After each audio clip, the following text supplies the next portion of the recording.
Hello friends, तो मैं हूं अंशु भारद्वाज। स्वागत है आप सभी का इस यूट्यूब चैनल एजुटेक अंशु पर। तो कैसे हैं आप सभी लोग? आई होप आप लोग अच्छे होंगे, मस्त होंगे और स्वस्थ होंगे। तो आज इस वीडियो में एक टॉपिक लेकर आए हैं, जो टॉपिक का नाम है प्रकाश संश्लेषण।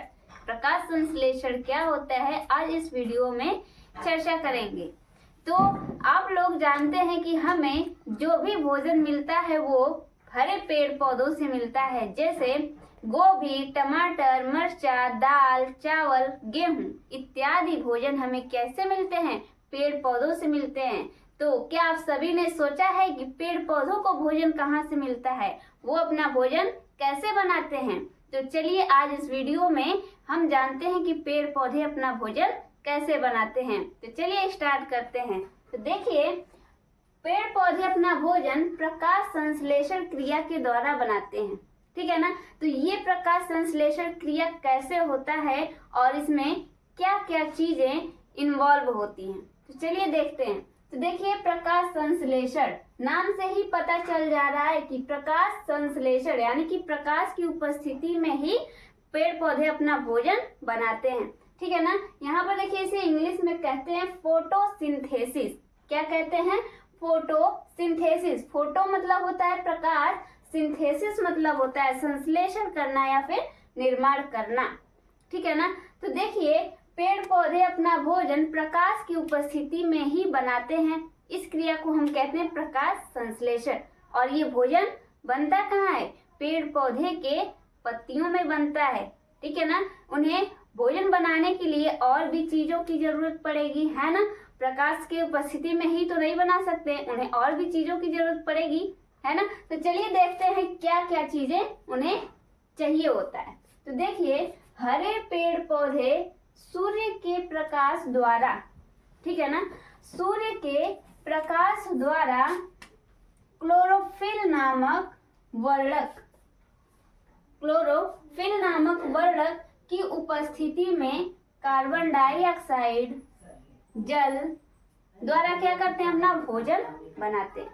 बात समझ में आ गई? एक बार और देखिए, हरे पेड़ पौधे सूर्य के प्रकाश द्वारा क्लोरोफिल नामक वर्णक, ठीक है ना, क्लोरोफिल नामक वर्णक की उपस्थिति में कार्बन डाइऑक्साइड और जल के द्वारा कार्बोहाइड्रेट अर्थात भोज्य पदार्थ का निर्माण करते हैं और ऑक्सीजन बाहर निकालते हैं, ठीक है ना।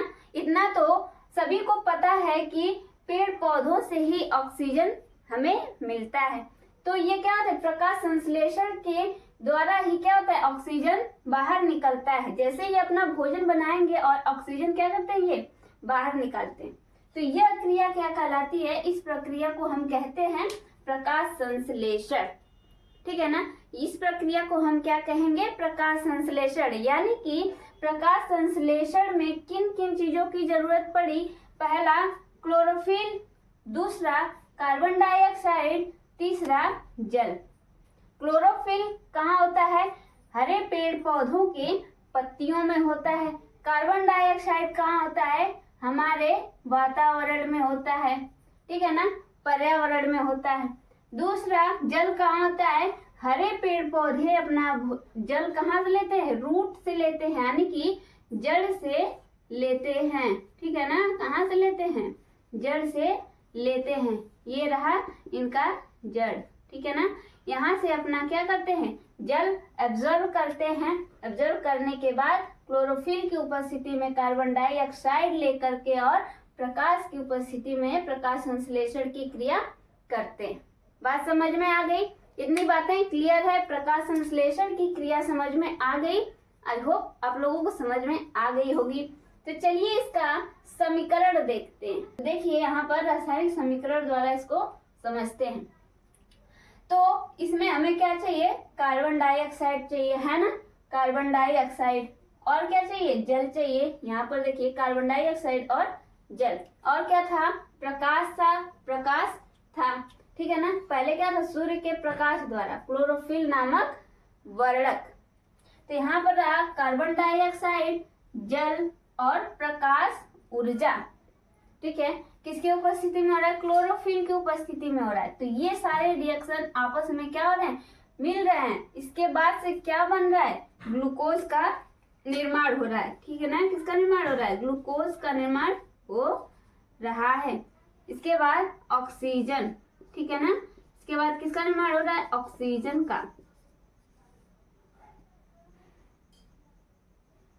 अब यहाँ पर देखिए, इसे बैलेंस करते हैं, यानी कि जितना जितना इधर रहेगा उतना इधर भी होना चाहिए। कार्बन की संख्या यहाँ पर कितनी है, कार्बन की संख्या यहाँ पर 6 है, ठीक है ना।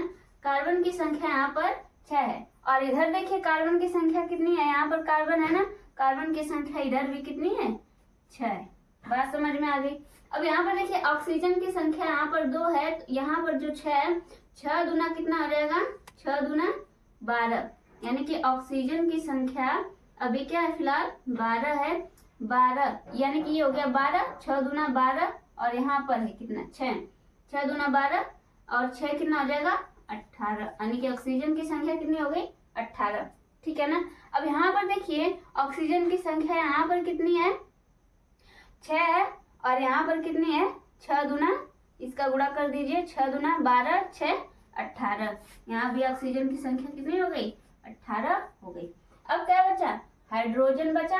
हाइड्रोजन 6 दूना 12, इसका गुणा कर दीजिए इसमें, 6 दूना कितना हो गया, हाइड्रोजन की संख्या इधर 12 हो गई, 6 दूना 12। अब इधर देखिए हाइड्रोजन की संख्या क्या है, 12 है, यानी कि तीनों और दोनों और क्या है, बराबर। इधर भी कार्बन की संख्या 6, इधर भी कार्बन की संख्या 6, तीनों देखिए, तीनों दोनों साइड क्या है, इक्वल है।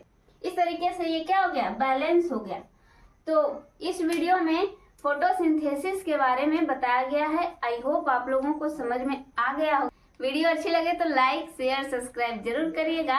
मिलते हैं अगले नेक्स्ट टॉपिक के साथ।